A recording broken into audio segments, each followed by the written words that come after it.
You're watching Mirror 7 News. Stay informed, stay ahead for more news.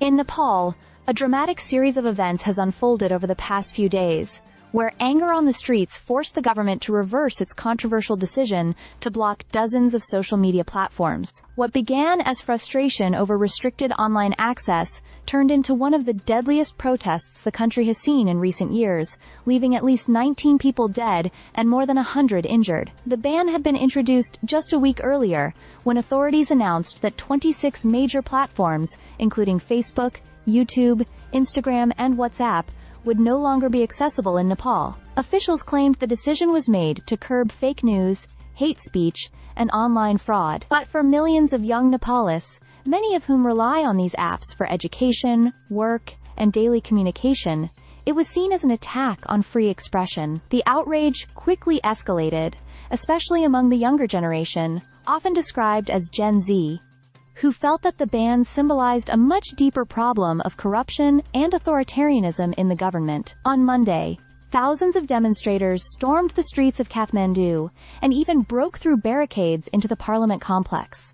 Some carried signs that read, "Shut down corruption, not social media," while others chanted slogans demanding accountability. Several protesters targeted Prime Minister KP Sharma Oli's residence in his hometown, throwing stones as a symbol of their anger. For many, the social media ban was only the spark.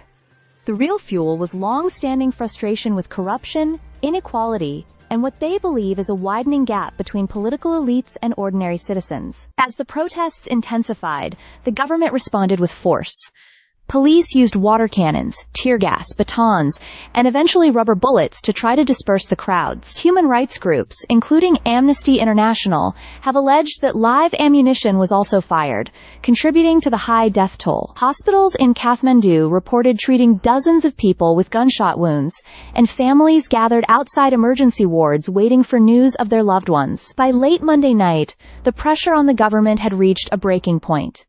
In an emergency cabinet meeting, ministers decided to lift the ban on social media. The country's Communications and Information Minister, Prithvi Subha Gurung, announced that the platforms had been restored, saying the move was aimed at addressing the demands of young citizens. Prime Minister Beéle later expressed sadness at the loss of life, but blamed what he called infiltration by vested interest groups for the violence.